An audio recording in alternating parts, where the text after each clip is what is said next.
top 4 reasons why independent school parents say it's worth it, we're going back. Even though now, for some of us, we really feel it. We write that check now, we really feel it. But here's why we're going back. The 4 top reasons, in ascending order. Number 4, we're going back for because of the rigor of the program / skill of the faculty. Okay, so I read that in a report that I read, and I think, that's number 4? Number 4 is the rigor of the program and the skill of the faculty. You could get 3 reasons to go back that trump that. I mean, I thought that's why you spent the money. The rigor of the program, the skill of the faculty. That's number 4. Here's number 3. People say we're going back because of the school's role. The role of the school community as a countercultural influence in my child's life. I understand that. I was a parent, I'm a parent.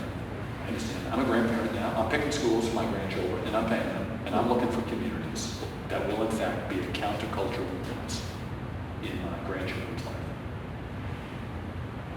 I am sure that parents complained about popular culture throughout the history of mankind. I guarantee that Julius Caesar's mother was concerned about the toga lengths on the girls in his junior high school classes. But I think we can all understand and accept that popular culture now is a saturation experience for children, for all of us. There was a time when parents, in my career, I knew parents who didn't have televisions. There was no television in the house. And these were people who really they could really restrict their child's interaction with popular culture. It's impossible to do that now. You can't do that now. I mean, you could have no television, you could have no computer. But unless kids are living, in a severely restricted social group, believe me. And my own life is a perfect example of how you cannot escape popular culture now. It is the air we breathe. And I say that because I have a fairly restricted interaction with media. I don't watch television. I watch the news and I watch sports. Occasionally the Discovery Channel, whatever. I don't watch any popular television. No interest in it. May have had an interest in it 30 years ago. No interest in it. So I don't watch any popular culture. The only radio I listen to I'll listen to a couple of news stations, a couple of sports stations, NPR. Okay.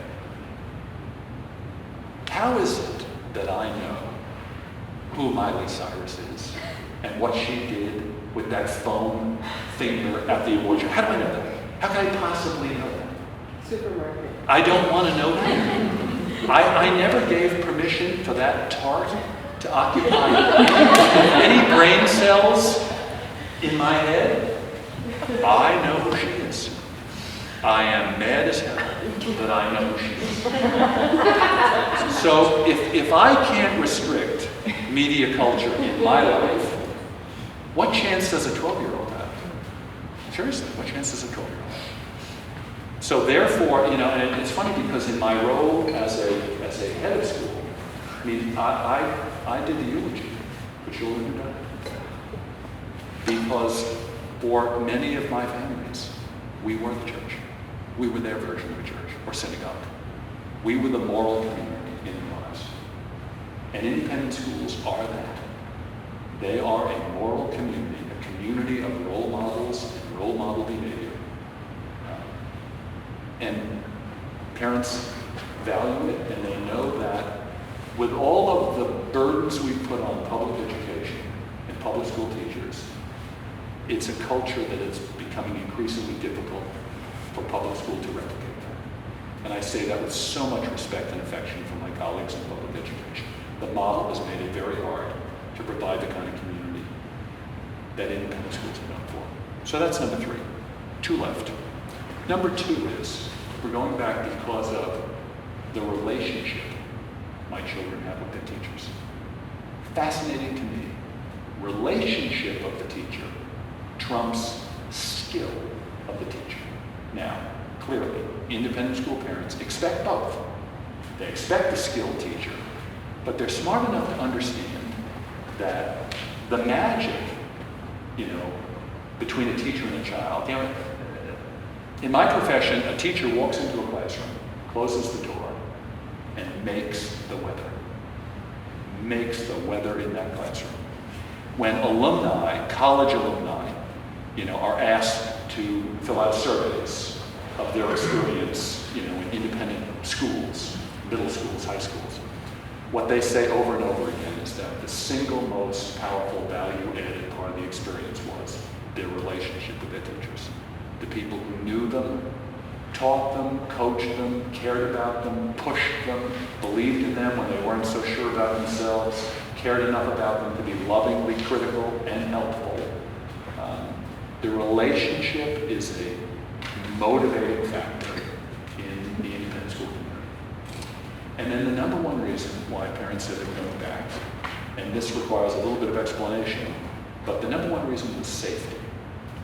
Now, clearly, very few independent schools are located in dangerous neighborhoods. And very few kids come to independent schools living in dangerous neighborhoods. So it's not physical safety. I mean, in part, certainly it's physical safety. But parents said over and over again that their belief was that their children felt safe. In every way a child can feel safe when they walk in this door. They feel socially safe. They feel emotionally safe. They feel known. They feel that they're known as a student. They're known as a person. They're known as a member of a family. They're known as a member of a social group. And the teacher knows their relative position in that social group. And the teacher is able to help manage and moderate the social position of children in the social group. We have an epidemic of bullying in America in public schools.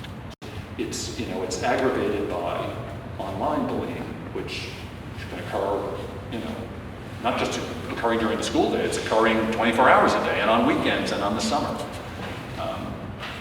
But parents do believe that maybe the heart of the experience is the fact that when children come here, they can learn. The environment is such that, information comes into the five senses, and before it gets to the intellectual brain, it goes to the emotional brain. And the surrounding bleeds into how the information is received. It's background noise in learning, but it's pretty critical background noise when you're 5 or 9 or 13. Not significant when you're in law school. You walk into a law school class, nobody likes you, they all think you're an idiot, doesn't matter. It's not going to interfere with learning. By that point, you've already made peace with yourself and who you are. But boy, the environmental stuff, the relationship stuff, so incredibly important as part of the experience. It's expensive. It breaks my heart that we can't make this work for all American kids through public education. And I think there are things that could be done, but I'm not a political figure, and I've had my years trying to work through politics, and I left public education. Ultimately, I left 20 years in, and I walked out. I said it's not going to work in my lifetime.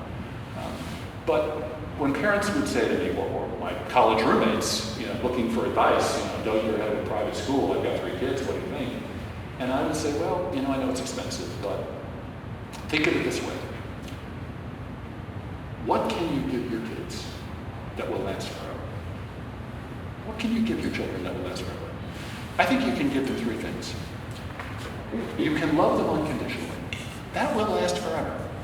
Certainly last forever. To be loved unconditionally. Because they may not get that, even from their spouse or their children, someday. But from mom and dad, you can come into this life and live your life being loved unconditionally by 2 people. And you can count on it. And you should count on it. And you should know that you can count on it. I think the second thing you can give your children that will last forever is a family name that they can be proud of. A family history, family stories. A family name that will inspire them in the good times, the boom, heady times of their lives, but will also protect them and sustain them and comfort them in the trial times of their lives. And it's so important for kids know their family stories, to know their family history, to know about mom and dad and their childhood and how they fell in love and what they love about each other and what they believe makes life worth living. They should know all of that. They should know all of that. You know, I made it easier. I read a couple of books with my kids. And these were books like Tuck Everlasting, which is a book about a child who has a decision to make, and the decision is to drink from the well and have everlasting life, or allow life to have a beginning, middle, and end. And for me, I read that book. I read the book to each of my children individually when they were about 9 years old. And afterwards we talked about death. We talked about life. We talked about life having an ending. And we talked about why life has an ending. So I think that's the second thing you can give your children that will last forever, a family. And then I think the third thing that you can give your children that will last forever is, you know, the very best early start in formal learning that's available to you wherever your geography is. You know, there's a time of life that all of us have known. You've heard the expression the wonder years. The wonder years represents a time of life when everything was interesting. Now, the wonder years are at 5, 6, 7, 8. Those are the wonder years. The kids, they can't get enough of the world. And sometimes adults say, "Oh my gosh, I can't take it that, you know, he can't focus on anything. My son is not paying attention." And I would say, well, actually, that's not true. Your son is paying attention. He's paying attention to everything, all at once. So don't tell me he's not paying attention. You know, the goal here is to have them focus on one thing at a time. But they are paying attention, okay, because the world is just awesome to a child who's still trying to understand it and figure it out. That expression, the wonder years, you know, I know people for whom the wonder years never ends. Never ends. I'll give you an example of somebody who you know, and that is an adult who was a parent at Greenwich Country Day School who has never gotten over the wonder years, finds everything interesting, as do his children. Ron Howard. The movie director Ron Howard. Ron Howard is interested in bird watching. Ron Howard is interested in chess and stamp collecting and languages and travel, and I've spent time with this guy. He and I took the Greenwich Country Day School chess team to Arkansas for the national chess tournament. And here we are, we're stuck in Little Rock, Arkansas, which to me is, you know, oh my gosh, I can't believe, you know, have you ever been to Little Rock, Arkansas? Oh my gosh, Stamford is a metropolis compared. You know, Ron Howard and I, we dropped the kids off, let me tell you, the guy, everything was interesting to him. And it was the same with his kids. Everything was interesting to those kids. So, I don't think those years ever happened. And I think, you know, and I've lived in Greenwich, so I've seen life lived as well as it can be lived materially. But what I've learned from that experience, and from Ron Howard and some other people, is that I think the people who have the best lives are not necessarily the people who have the most comforts,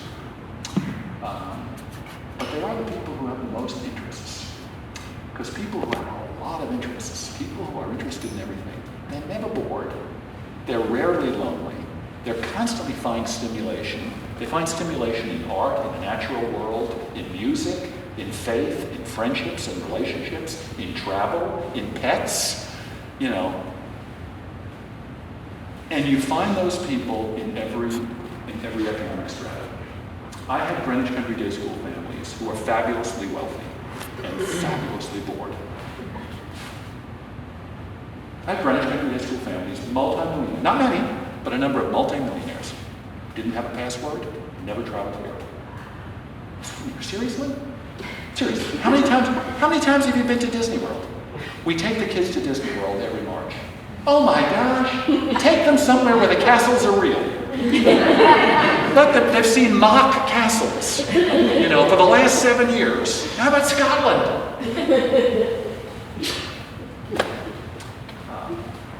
So, I mean, enough already. I mean, you can tell I can talk for a long time on this topic, but I'll end by saying you've made a very smart choice here.